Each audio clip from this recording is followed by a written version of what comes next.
because all we want to do is help you from where you are, not rehash where you've been necessarily. For your business, for yourself, whatever it is, don't just fall in love with the idea and then never take those steps towards actioning it. Welcome to It's Your Business, brought to you by the Bold Business Podcast. This is your go-to source for navigating today's ever-evolving business landscape. In this program, Jess, Christy, and Quentin share the realities of current business challenges and triumphs. Get ready to lead with depth, understanding, and achievement. It is time. It is here. This is It's Your Business. We are brought to you by the Bold Business Podcast, your go-to source for navigating today's ever-evolving business landscape. I'm your host, Jess Dewell, and on each program, we are getting real about our current business challenges and our triumphs. Get ready to be here with myself, with Christy and Quentin, so that we can together go deeper, have more understanding, and work toward the more achievement, that higher achievement, or consistent achievement in the direction that we want to go.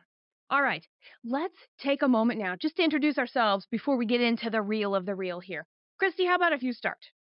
Hi, Christy Maxfield. I'm a founder, president, CEO, whatever other title I give myself on a given day of Purpose First Advisors. Emphasis on advisors because we like to be a trusted partner with the business owners that we support in mapping out their growth trajectory and helping them make a transition, whether that's out of the day-to-day of their business so they can enjoy the fruits of their labor, or actually all the way through exit. So it's an exciting space to work in. All right, Quentin. Quentin Ortega, or Q if you prefer. A lot of people call me Q. Founder, president, again, whatever title you want to dub, of QCO Consulting. Similar to Christy, work on helping companies grow, create strategies, exit planning, and a little bit of everything in between, as well as some fractional operations work. So just helping companies be better companies, helping founders and business owners be better owners, and hopefully live more, let's say, full and complete lives along the way as well. I'm telling you, that's what it's all about. And Jess Dewell again, and I will tell you what, here what we're doing at Red Direction is we are working with thriving, growing businesses that are creating and building. And the purpose of this is to get in, get deep, and then stand back and see where things fall. So we can go take action. We can go do the next things, and then we recheck in and we see what's going on. And so the work that we're doing is in the form of offsites and retreats, as well as just on-site work for a period of time so that we can take a big look to see what's going on, have some fun with it, and then off you go. Because until we take action, everything is just theory. And I'll tell you what, that actually, as I was preparing and making sure I had the right little thing today to say about myself, it made me think of our show, this quote. So I had to go find it because I'm like, excuses, letting go of excuses. I think it's anonymous. So here I am searching everywhere for this thing. And it is true. I found it. When I lost all my excuses, I found my results. And it is an anonymous quote. I could not find it to be attributed to anybody. And I thought that was a really perfect quote for our conversation today. It's like the things you're looking for in the work you're usually avoiding. I know that's not the exact quote, but if you're resisting something, that's probably where what you're looking for is hanging out. That's right. We were thinking about this ahead of time, and we're talking about this, and we're talking about being able to understand why are we having this conversation today? And it can happen any day, but why on earth now? Why now? Why right now? Why at this time? And it's because it's true. It's true that until we level up our advisor team, we don't have anybody to truly suggest, push, challenge us to make sure we're actually choosing. Because in the end, that is what it's all about. So the difference between, just to set this up, knowing what to do and actually doing it comes down to who do we surround ourselves with. What would you add to that, Q and Christy? This recording right now is a great example because we held each other accountable for actually getting on and doing this live stream, right? We had some scheduling conflicts, but we still figured it out and found the time, right? And in a way, we've created our own advisory group to ourselves here. I love that. You read my mind, man. Yeah. We have to claim it, to your point. If we don't claim it, we let it go by. If we go claim it and it's bad, so what? Let it go again. Hello, there's all kinds of sports where you catch and release. What does this have to be any different when we apply it to business? That is okay. And every sport, it's practice, right? So we could put this off for a lot of reasons, scheduling being one of them. But the fact of the matter is, like, getting on and actually having the conversation was more important to us than making sure it was exactly right. We're grappling with the same things our clients are with in terms of who do we surround ourselves with? What do we prioritize? What do we say is important? And then how do our actions actually reflect that? I will say too, it reminds me, so a good friend of mine has really zoned me in recently on the idea of there is no try, right? To sound like Yoda a little bit, but like trying to, let me stop myself, removing that word from my language. And I think that we as humans, like for scheduling this, for everything else, we say, oh yeah, I'll try to make it to that. I'll try to do this. And I think that leads to a lot of issues for business owners, right? Oh yeah, I'll try to improve this piece of the business. I'll try to spend the time that I need to work on this, or I'll try to address the problem that this person has and help it. And there isn't, as they say, there is no try. Just focus on the results, focus on action, because that's what matters. And Babe Ruth said, I'm like filled with quotes today, apparently. Babe Ruth said, yesterday's results do not win today's games. And I think that's also really important. Sometimes we think, oh, we've been there, done that, so it's second nature to us. That's all I got to say about that. And like everything we choose to talk about, we've heard it before. Like we've either experienced it ourselves. We have experienced it ourselves. Not if or maybe. And we've heard it from others, right? That there's I know I should, or I know about this. I know I could. I know. And then what is it? Have you chosen? If you're having that conversation with one of us, you've said, I'm tired of trying. I'm tired of knowing but not of doing. I'm tired of relying on the prior results, expecting them to turn into future results. And you are, without even thinking about it, really trying to move beyond whether you call it stuck or researching, planning. We all love a good plan. None of us is going to tell you not to plan. But it's the execution that really matters. That's what we're talking about it today, because we hope you're hanging out with us and we want to help you move forward. Truth. And so we broke down this topic into 3 parts. And part of this accountability piece is how do we take the expertise of each one of us who is an advisor to business, who does some of the same stuff, but definitely more complementary to each other, to bring 3 points of view to you to consider so that you can continue to grow and learn and move forward. And those 3 things that we're going to hit today, we're not actually going to hit them. We will highlight and talk about them, will be, well, how do you align all of the pieces, both for yourself and for your team, to be able to know you're making the right decision at the right time? That's the first thing.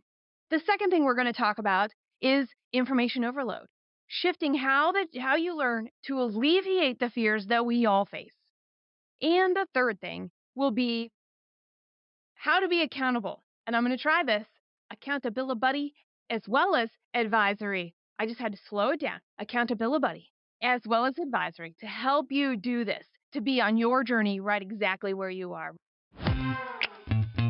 If you are ready to make a real impact in your business and you've waited too long to take action, go to reddirection.com and click on Solutions to find out how. Yeah. Those of you watching, don't forget, pipe into our comments, pipe into our conversation. We are watching and we will include you in the show. Also, from that, is there anything else that we need to say to set this up, Christy and Q? Nah, let's just keep going. Okay, let's just keep going. So the first things first, we're going to be talking about that first thing, which is how do we step into our power, aligning ourselves as well as knowing, because what that does is, are we making the right decision at the right time? Is this the right decision for right now? That is a question that I challenge each and every one of you to ask on a regular basis. And here's the thing that I find most important when we're looking at that bigger holistic picture, when we're taking 3 or 4 steps out and we're looking down at our forest instead of being by 1 or 2 trees at a time within our forest. And this is the concept of our head, our heart, and our gut. Now, I cannot take credit for this. There is a book out there called Braining, and these 2 people who wrote an article a long time ago before Braining came out. I saw this and I was like, I want to incorporate this into my work. And sure enough, as soon as I started looking, what did I find? I found that some people lead with their heart. They are feeling first, they have some criteria with which they are working that is for the good of the good in whatever their definition of that is, or for the ultimate success of all. Then there are people who are traditional, what we would formerly call right brain thinkers. See, it's so far out of my memory, I can't even remember that phrase. And then the other piece of that, of having that linear thinking, that logical thinking, that's the brain between our ears. And it serves so much awesome good. But if it's working by itself, our heart and our feelings never get a chance to show up. We never get a chance to check in another way. We let other information run the show. Then there's the third. Third piece is our gut. By the way, this is how I roll. I am gut first, hands down. If you throw an idea at me or you throw a problem at me, quick, I will ask 2 or 3 questions and I will have some sort of a solution with which to throw away and build something better. Hands down, all the time. If you need a quick decision, if you need somebody to hold your hand really quick when you jump and want to make sure your parachute's going, or at least you're not jumping alone, I am the person to have you to be beside you, because that's an interesting thing. Now, here's what I've learned. Embracing that, something that comes back to my heart is, okay, I can balance that out. And the thing that always overpowered everything else was the shoulds and the coulds that ended up here. It actually was not my logical brain that helped me make good decisions based off of data. It was the ego part of what's between my ears instead. And so by really settling in and anchoring into these 3, and by the way, I do this with all of the companies that I work with, the leadership teams, when we get better at doing this ourselves, we can get better going, oh, here is Christy's go-to. Here is Q's go-to. And how can I ask questions to support and bring in the part that is their strength because it's my strength, or because it's my weakness, or how can I do the opposite? And that is something that's really important, because until we can look at a picture in some shape from lots of points of data, we can't make the right decision at the right time. It will elude us. And so this is a way to get us to go, oh, maybe this is the next little step, or maybe this is the right thing to try out, or here's the actual obstacle. And so the right decision at the right time comes from alignment here, as well as being able to know what that is for our teams that are closest to us, making the decisions and working with us day to day. Q, what's your go-to? So I was loving that, because I was like getting that refresher. I was like, wait, which one am I? As I was like listening to the descriptions, and I'm actually a gut person as well, right? I go there first. And it reminded me of a funny story that I'll share really quick, which was basically that one of my business partners, Michael, I would probably put him in the headspace if I had to. And one of the things that we used to do, and we still do every once in a while we get the chance to, is basically if somebody comes to us and says, hey, I want to work with you, how much is it going to cost? So I immediately, using my gut, make what I feel like they'll say yes to call. And then he goes and does all the numbers. He builds the spreadsheet. He like maps it out. We don't tell each other either thing until the end. And then we come together at the end and see how close we are. And the great or creepy thing is, or best thing, is that we are always either spot on or within very little margin of error. To your point, Jess, on like how to lean on other people to double check that my gut is still in line. I do that with my partner, Michael, a lot. And so it's a great tool for sure. And I would say the only times I've ever gotten in trouble is when I've gone against my gut. And I have been trained to trust my brain more than my gut or my heart, right? So finding that balance between intention, intuition, and intellect, and evolving into, I don't always have to have the data to back up my gut, because my gut in and of itself is a data point.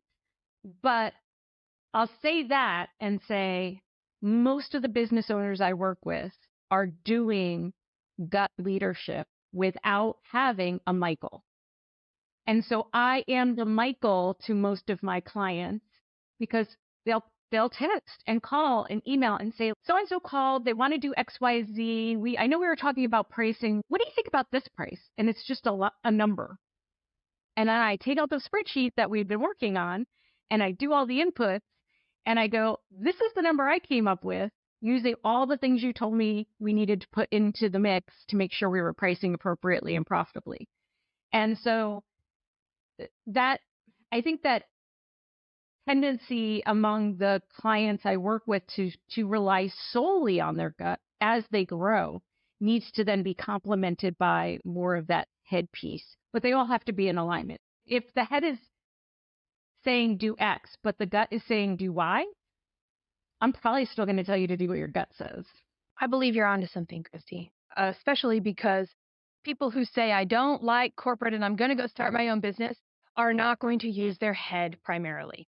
And that is where an outside set of eyes that has that skill set or that can ask those questions is an incredible gift. Christy, what you said really stuck with me too, is I realized for my own work, for my own businesses, I use my gut a lot, but you're right. For the people that I work with, I am the counterbalance. I put on a different hat depending on what's needed to like counterbalance them and provide some of that pulling away from their gut part. But at the same time, I lean in. I'm like, but if your gut doesn't feel it, you're not going to believe in it, right? There's so many reasons why, even if the numbers work, if the gut tells you no, that they're going to sabotage one another. They really all, to Jess's point, have to be aligned, because in my language, that would be about a true choice, a choice that I'm not making because I think I should, and I need to live up to somebody else's expectations of this is what you do when you get to year 5, or this is what you do when you get a 6-figure contract, or this is what you do after you've hired your first Temple team members. There are some things that make sense that everybody does because business is not that special after we get past whatever your secret sauce is. There are definitely mechanics that make sense and follow in sequence. But if you're just doing it because you feel like you have to, or you have to prove something or live up to somebody else's expectations, that's where the numbers can work out on paper. If your heart's not in it and your gut's not in it, you're not going anywhere. In this realm, in this world, when we have dissonance and we start making zero progress, even though there's movement, we're not actually getting anything done. There are lots of quotes about that too, if we're going to stick with the quote things going on here. And so we got to get off the hamster wheel. And if we find ourselves or we don't see any movement, then it's time to really analyze, where is it here first? Because ultimately, all this means when we're talking about this with the stepping into your power and claiming it to make the right decision at the right time, because you've got this, it's your clue. I'm not aligned. My priorities reflect what I value. Please remember that. My priorities reflect what I value. My action is what I'm prioritizing. So I can say I want self-care, but if I never give myself self-care, do I really want it? No. I'm prioritizing what is important, and it could be wrong. Can it always be changed? Sure. Until we accept the reality of what we're actually doing, we can't make that change, which means everything we do is a little bit in vain until we can know what's happening and move forward. Just reminded me of an article I was just reading the other day on basically how to improve sales conversations. And you reminded me of it because like when people say they want self-care, but they don't take the actions to do self-care, they like the idea of being someone who does self-care, right? Like they don't really want it, but they want what they envision that looks like, right? And interestingly, coming from the other side, the sales article was really about when you're selling someone something, sell them the idea of what they could be with this, right? Because that's what we as humans often go to. And I think what we're talking about here today, to reverse that back, is don't just buy into this image and not take the action to get there, but really break down the steps to get there and start taking them. So whatever that goal is of what you're desiring for your business, for yourself, whatever it is, don't just fall in love with the idea and then never take those steps towards actioning it. It'll also tell you you're wasting your time. If you break down the steps and you're not willing to commit to it, it's okay. Let it go. That catch and release. Yeah. Might not be for you. Yeah. That's right. That is right. And I think that we forget that. I think we forget that just because we have a goal, we state a goal, we break it down, we start doing it, that there's something in us that just means go finish it. Where did that come from? It came from people forcing us to finish books that were awful, because my husband will stick with a book that's awful. And I don't. Life's too short. I got to move on. There are more books to be read. I got shelves full of books that need to be read. Oh, we've never talked about that, but that's like a trigger for me, Christy. Thank you. For a long time, I guess because I was raised that way, right? Like I would like force myself to read a book and I would go so slow, right? I was like, I don't like reading, clearly, because I never read.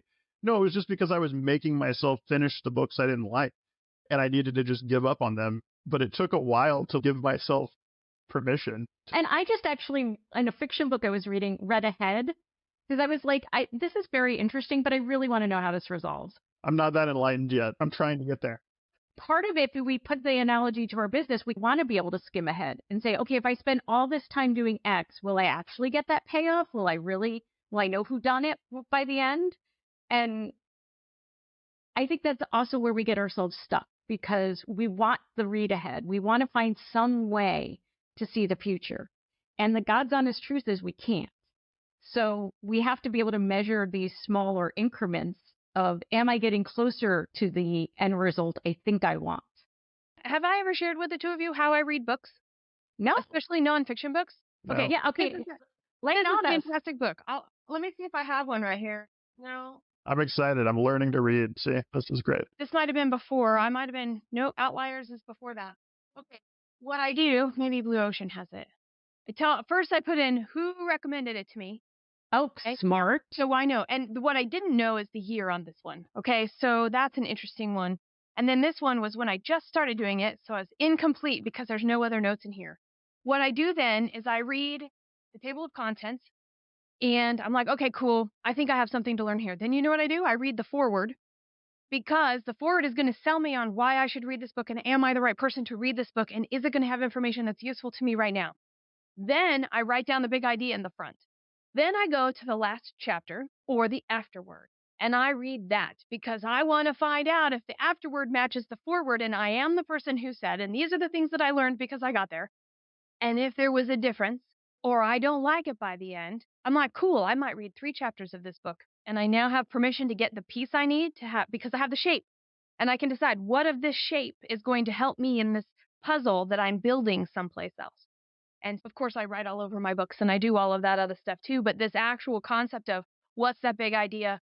What did I pull away from it? What chapters did I choose to read if it was a few? How many books go into the pile of never reading any? The majority. The majority of the books that I pick up, I do not read. And that was hard for me to let go of to the points being made here. But it helped me understand I'm not going to waste my time like this. I can actually go, oh, nope, this doesn't help me make my shape. Nope, this doesn't help. And I think that's huge in the grand scheme of things when we're trying to do this, especially when we have information overload, especially when we always have so much coming at us. And I know, Christy, you have a lot to say about that. I've actually can recall conversations with clients where in successive meetings, and I usually meet once a week, once every 2 weeks. So we're meeting pretty often. And if every meeting somebody is saying, I listened to this podcast, I just read this book, I just got off a phone call with a friend who said, they're voraciously consuming data. They're seeking, and I love that about them because they want to grow. They're signaling to me they're the kind of person I want to work with. They're eager to grow. They want to apply things they've learned. They want to learn from other people's mistakes.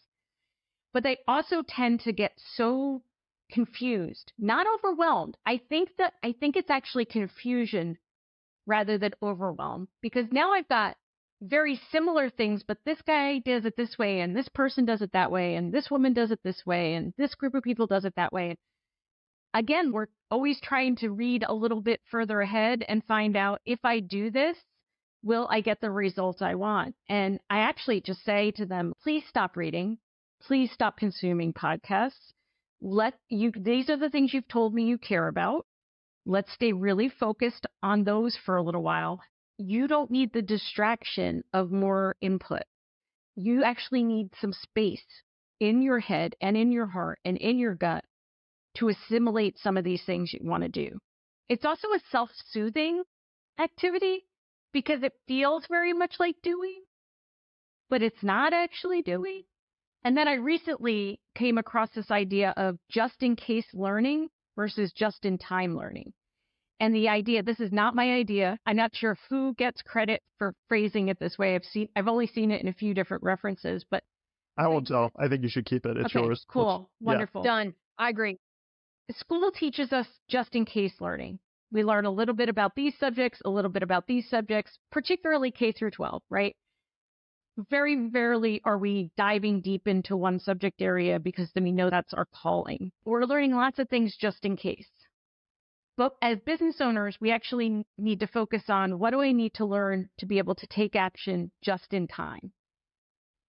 And it may even be to learn that I need to get somebody else to do this because the thing that I need requires so much background information, so much specialized knowledge, that what I need to know is that I need it, and I have trusted advisors who are going to help me evaluate whether or not the people I've chosen to work with are actually good people to work with. Because I also hear that from owners. I got to learn about this because I don't want to get taken over a barrel. I don't want somebody to pull wool over my eyes. I want to make sure I know enough about this to be a smart consumer. You actually don't have time for that either. So who are the trusted advisors that you can bring who are going to help you do that? And then figuring out if this is your top priority. We know, like going back, we've aligned ourselves. We know what our desired goal is. We've prioritized certain things we think are going to get us there. And then we've said, okay, in order to take one next step, one more right next step, I need something. Either I need time, I need money, I need knowledge, I need a combination of those things. And what's going to allow me to take that next step? Yeah, it is really about that next step, right? Just take the right next step and break it up. And I think that I love the just-in-time learning thing, right? Because I think that everybody is a little guilty of that, right? Like we were just talking about reading books, right? And I'm sure that the three of us have together for sure went through a mountain of business books and self-help books and like how to be a better person and all these other things, right?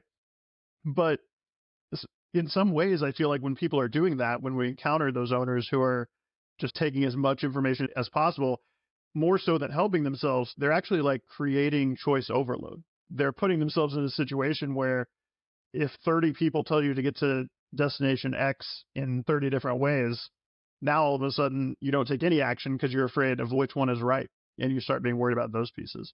I love the idea of learning what you need and then just applying it right then, right? Stop seeking more. And because it's going to create new knowledge, it's going to actually teach you whether it's working or not working. And for me, that's also when my gut comes back into it. Like I do it and I'm like, oh, that feels right. That seems to be going where I'm going. I've used sheer force of will to make things happen before. I've willed things into being, and they're usually not the thing I needed or wanted. So if I can also relax enough to know that taking the next right actions may lead me a little bit differently than I thought, but I'm still in the general ballpark, rather than trying to force an outcome to feel the relief of having something resolved. I want the relief of resolution. So I force something to happen.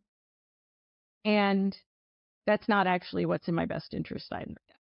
Because I am always going to suck up information because I know somebody is going to be interested in the information and it will help them. So I am like the just-in-time go-to place of something when you need it. If you have a question, I will have a place for you to go look. That is a natural talent of mine. And so to lean into that, though, and to go, okay, so some of us, we were taught this. Some of us were, and some of us, if we're working with small teams or we are the only executive or the only owner, and then we have people around us, there's sometimes people we can't talk to.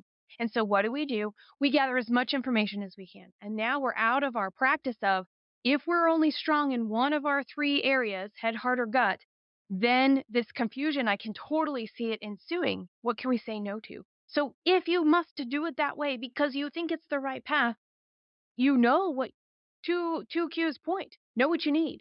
And then with all the information there, what do? You've got to start choosing that choice. And that is a yes, no, maybe. And I love when I have to choose things and they get to go in the bin. It makes me feel so awesome. And the more I have in the bin, the better I know what I need. I'm not sure about you, but that has been my experience.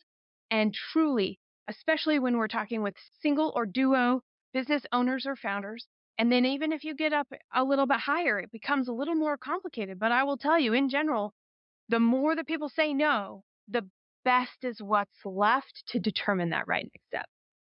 Yes, because there's a fallacy too that if I keep my options open, then somehow I either defy the laws of physics and I live forever and I get to do all the things because I never had to choose a thing.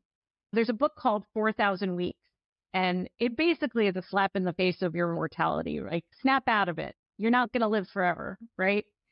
But making choices, it sounds so obvious and so simple. But actually making a choice between A and B, or A, B, C, and D, or the whole freaking alphabet. With subletters. Yes. Choose one. Because here's the thing. You can go back and change your mind. There's almost no decision you're going to make that shuts every other door or window. And if you do it small enough and fast enough, that's even worse, right? If you go sink $3 million into something, you're closing doors and windows. And the bet better be paying off. But if you sink 300, 3,000, 3 hours, we can better see if we need to make a different choice along the way. But choose, make a choice. Just choose. By the way, all you gut people out there, let's say you go with the biggest one and just go. A new set of options will appear. So don't freak out too much. They're just going to look very different than what you started with. So you will shut the doors on your previous ideas and have to be ready for what shows up.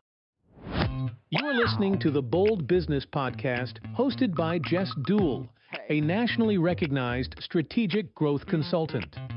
She works with business owners and executives to integrate just 2 elements that guide business through the ups and downs of growth. Number 1, know what work is necessary. Number 2, do all the work possible. Schedule a complimentary consultation to find out more at reddirection.com. I love that decisions are never set in stone. And I've always said, sometimes you just got to get to the next moment. It doesn't have to go the next week or the next year. Sometimes it could just be to the next moment. Just something. Just choose. It's funny, Christy, clearly we're in each other's heads because as you were talking, before you said it, I just wrote down, you can revisit choices. Just remind everyone it's not set in stone, just like you said. And it's a continuous learning cycle because you're going to have new input. You're going to have new info. You want to have enough info you feel confident, but you don't have to have all the info before you make a move because it's impossible. Confidence has to be intrinsic too. Like when I did my first startup and quit a good job, went without pay for a while, all that, I was betting on myself, just like every business owner does. We bet on ourselves. And I knew I was a good bet because I knew if it didn't work out that I could go get a job and I would work really hard. And even if I didn't love what I was doing, I still wouldn't neglect taking care of my family and fulfilling whatever obligations I had.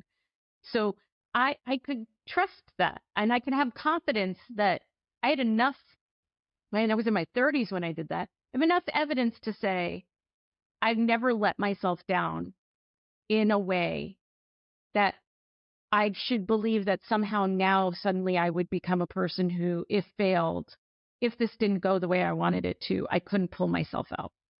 So I didn't know how it would happen. I didn't know what plan B would be. Actually, I had to let go of plan B in order to embrace plan A 100%. And once I did that, then I could fully focus and do that thing for the period of time I did it, and then turn my attention to something else. But my confidence has to actually lie in me. And that's the irony. We're talking to business owners. They've taken the biggest bet of their lives on themselves already. And I'm sure there's research on this about that first time, it's almost you don't know what you don't know. And there's something sacred about the naivete of taking that bet on yourself. And then after you're like, oh, the stakes are higher. Well, the stakes were really damn high in the beginning, too. You just didn't know it. And yeah, you add employees, stakes are higher. You add equipment, you add facilities, you add partnerships, you add distributors, you add customers, stakes get higher. But that's why it's even more important to bet on. Find different ways to validate your own ability to make choices. That true choice, knowing it. And here's the thing, all 3 of us have not gotten as far as we have gotten by ourselves. We have had not only peers and accountability buddies. I'm letting it slip again. I got to keep getting this practice in. We're going to get animals and become accountability buddies. That's right.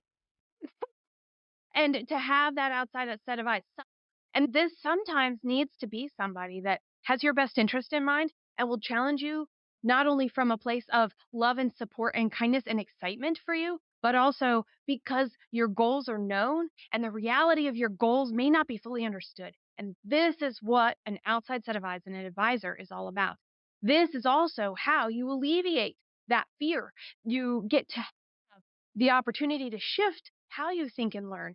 And you also get to step into your power and know, where do I operate by default? What are the things I want to make sure I have as I'm building this shape so that I can be in alignment, because it comes down to choice.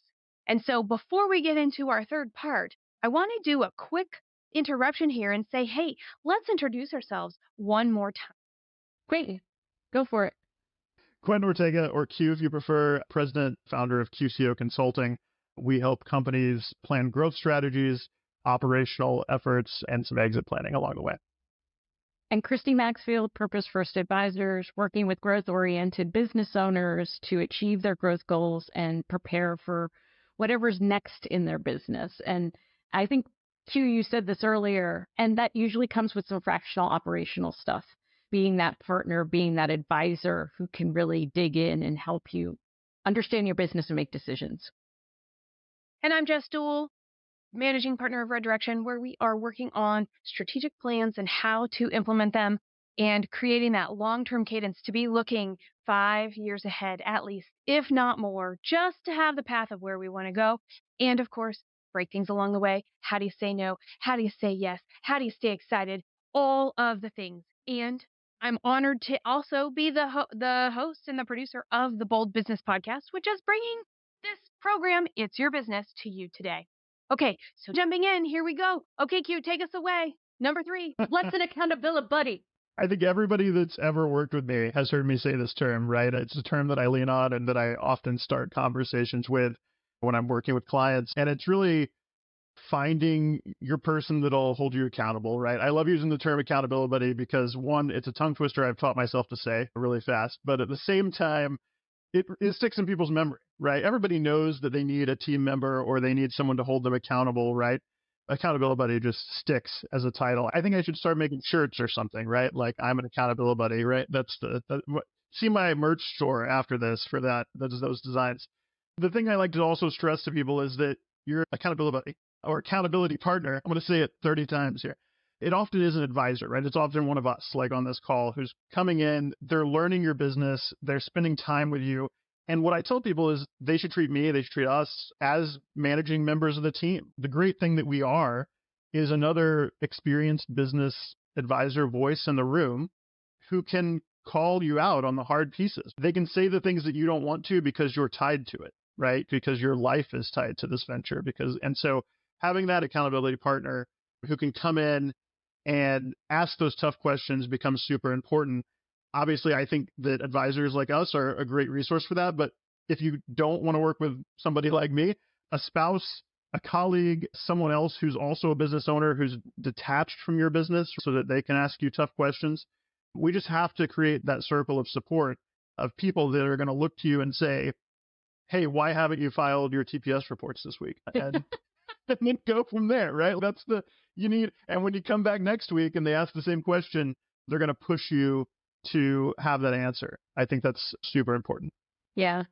I was raised in a family business and my parents actually my dad owned it. My mom worked in the business for a period of time. And I find that the spouse piece is actually really hard. That it's not that they can't be a great business partner. It's not that they can't be an accountability partner, but a spousal relationship, as a business owner, you are wearing your spouse hat because your business takes care of your family. And you're wearing your owner hat because your business takes care of your customers and your employees.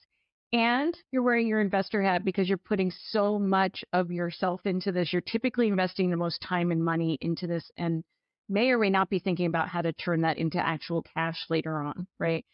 And you're wearing a manager hat, and you're often an employee, a frontline worker in your own business. And we don't need to get into the spouse or no spouse conversation here, but that's a whole nother podcast. That's a whole nother thing, right? But I lived it. I know it. But one of the reasons it might be easier to confide in a spouse is because you're already familiar with being vulnerable with them. And a lot of times what you're talking to your advisors about are frankly things you're afraid of. And nobody wants to show chinks in their armor when frankly, part of their identity is being a successful business owner. And you can be both a successful business owner and a business owner who needs advice, advising, support, expertise, specialized talent. Those two things are not mutually exclusive. Wherever you start practicing that vulnerability muscle of being able to share things, share decisions you've made that you don't like how they turned out, you wish you had known something different, you wish you had done something different, or the things you're like, I just don't know. And I'm freaked out that I don't know. And I feel really vulnerable because I don't know. All of these things, when we posted about this topic, people were like, this is a great way to talk about why we procrastinate and what we're afraid of and all of these things. Yes, you're afraid, which is probably why you're procrastinating. There's a lot going into why you're either doing or not doing something. And finding that trusted person who you can let your guard down a little with. If you meet somebody who's a potential advisor and you don't feel like you can let down your guard, that is not the right fit for you. That's your gut and your heart and your head telling you it's not that you can't confide in anyone, but you may not want to confide in that person. Because all we want to do is help you from where you are, not rehash where you've been necessarily. Focused on growth? Listen to more programs like this which support the challenges and opportunities you are working with right now. Come on. Search Bold Business Podcast for the key terms at reddirection.com or your preferred podcast listening app. There are things that we forget we can control. And I think about being accountable, and I think about having this outside set of eyes. And it doesn't matter who that outside set of eyes are. If they're not telling you things like Christy Q and I would, and I know they're going to add to this list, here's where I would start. Did you write it down? Because here's the deal. If you don't write it down, it can change, and rose-colored glasses get the best of us every time. Another one would be understanding the key elements that give you that launching pad. That could be a value set. That could be a way of delivering a product. That, in my world, and the first thing I'll ask you is, what is your economic engine? Because all of the key elements of having a business is to stay in business. And if you don't have the engine to make it go, it's not going to take you very far. So that's what you'll hear from me, those key elements and clarity around them. And the third one for me would be, what's the worst case? I remember when I first went home, when I first left. Okay, so in part of my story is I dropped out of college to start a business with three other people. I left college and I went on my way. And my mom, I remember she sat me down and it was all very serious. And she's like, what's the worst that can happen? And I looked right at her and I said, I could come home. And she was like, how much startup capital do you need? 19. I could come home. That's a smart thing to say. Yes, you can come home. Okay. So how bad is it really?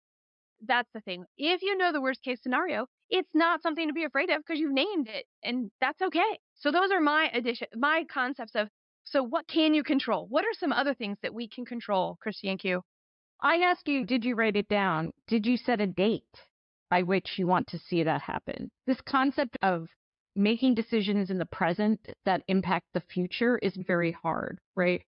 And so everybody, lots of quotes hit the airwaves at the new year. And one of them was like, if you start today, in 6 months, something's going to have happened. And if you did it with intention now, you'll be closer to the outcome you want. And for me, that really resonated because I decided it was time to go back to being more diligent about what I eat and how I move my body.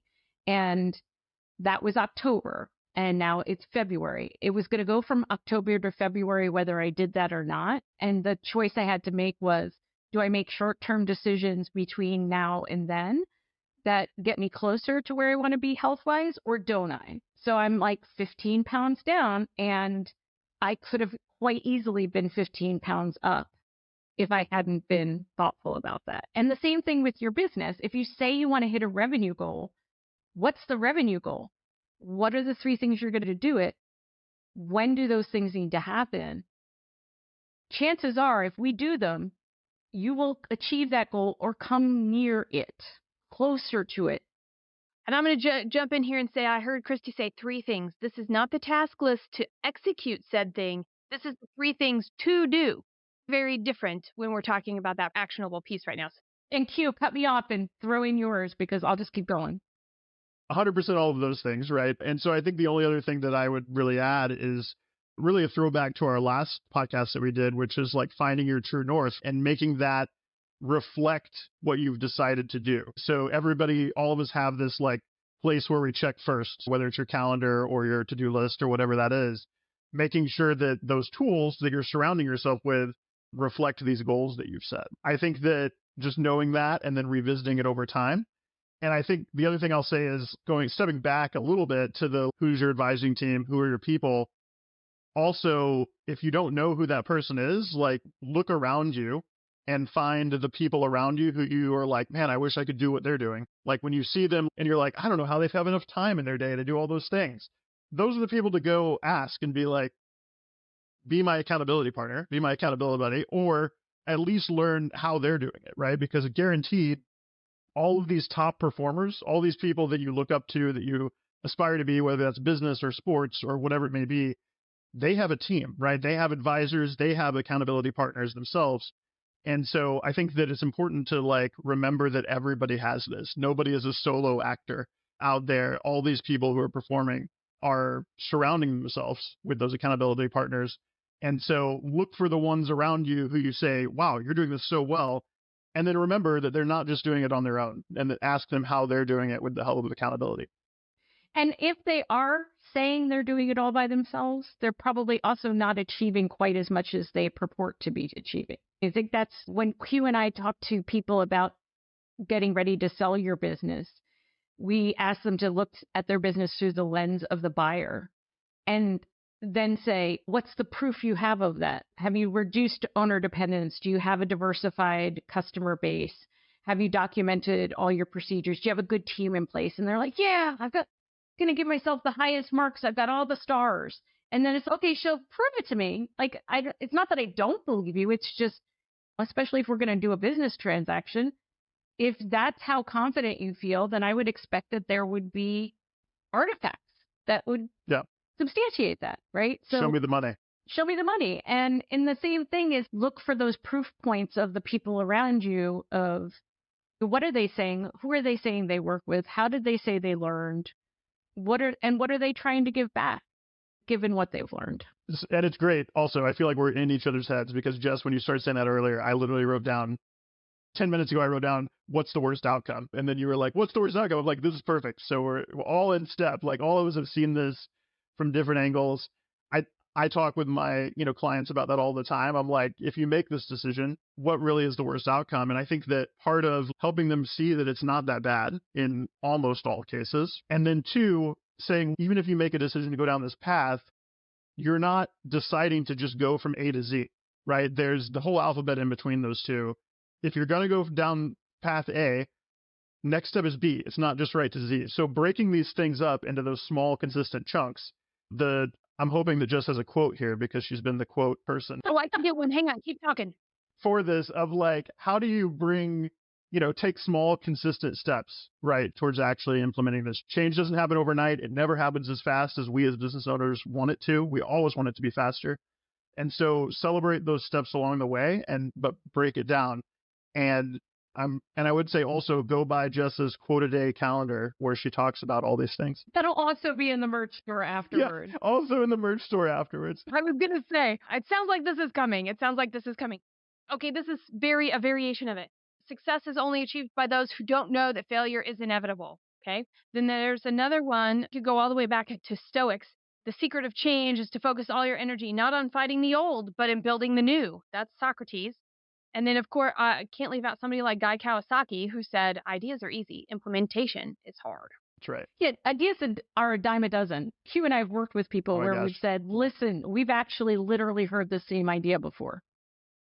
Because I think when I was leading that program, it was like, there are 7 billion people on the planet. Chances are somebody else has thought something similar.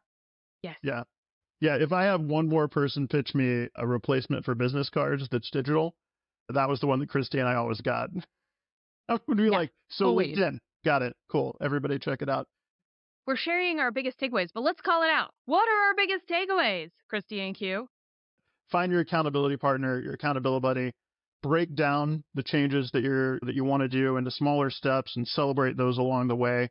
And know that no matter what I'll steal Jess's here, the worst outcome's probably not that bad, and you're going to revisit it along the way. Just know that you can make a choice and start acting so that you can then come back and assess that along the way, because ideas are dime a dozen. Action is what matters. So just start taking some action and the path will become clearer. The person who can live through the discomfort of change and who can deal with the boredom of change, because small consistent steps, eating a healthy breakfast every day is freaking boring. It's that I don't see any major return. I got to keep doing it knowing it's going to be a cumulative effect. So embrace the power of compounding. Small things done consistently over time actually do add up to big things. And know that your competition's probably not going to be as willing to be bored or uncomfortable.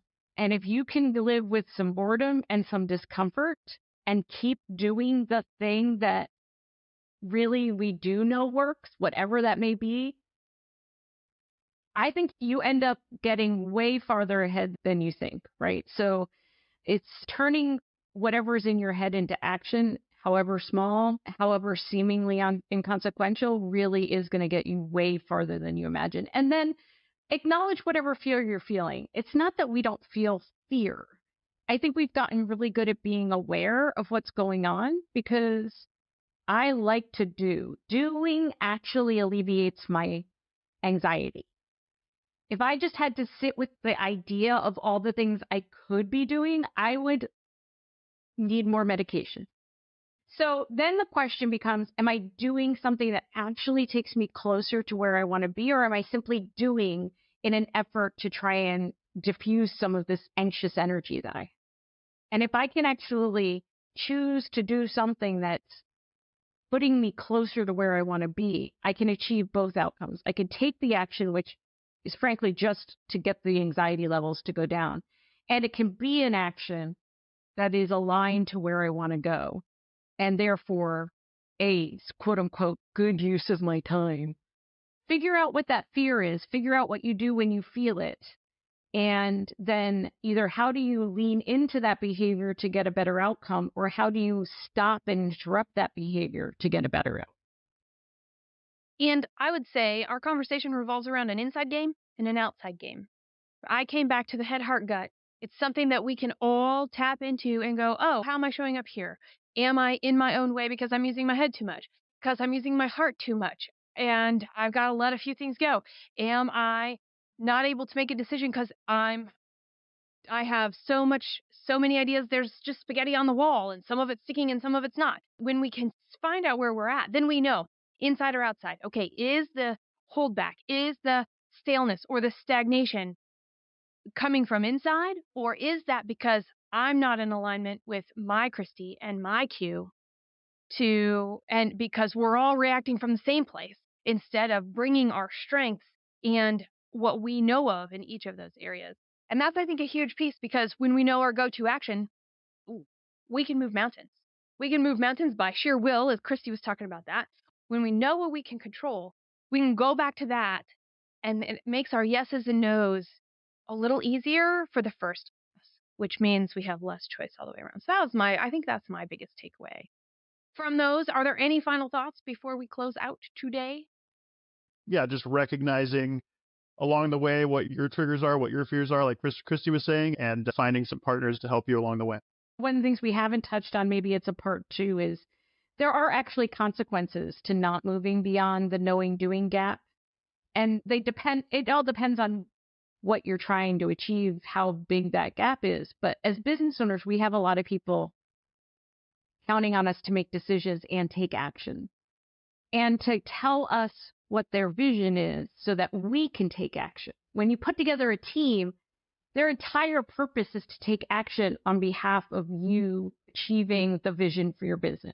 And like they got a job description and a task list, they have goals, they have objectives, they got KPIs. All of those are actually, they have to make choices every day about what to do with their time and how to do it in order to get there. So it all goes back to alignment, because if they're off here doing this thing and you're off here doing that thing, everything's twice as hard and the outcomes become the consequences of not being aligned, the consequences of not making choices and taking action and taking aligned action become much, much bigger. It's your choice. It's your choice. And here's the deal we've been talking about: knowing what the difference is between doing something and knowing what to do. And all of us like the former. Just go do something, because the knowing what to do is only gets us started to look at the landscape. We got to join the game. And thank you, Christy. Thank you, Q. And thank you to everybody who was tuning in, listening. And you can find us on not only on the show notes page from this later on, but you can also find us all on social media. I know we are all active on LinkedIn and would be very interested in hearing what your biggest takeaway is and what we can do to help you, but also what you are doing to help you. Most importantly, because to the point of normalizing the conversation of facing our fears, it is the thing. And this is a big thing that we don't talk about in business that we want to. So you know what to do. Now, what you're going to do and what will you take away from this program that where we've been talking so that you can start doing it. Wow! Jess hosts the Bold Business Podcast to provide insights for building a resilient, profitable business by deeply understanding your growth strategy, ensuring market relevance and your company's future. It is bold to deeply understand your growth strategy with your host, Jess Dewell. Get more information about how to drive solutions and reset your growth mindset at reddirection.com. Thank you for joining us, and special thanks to our post-production team at The Scott Treatment.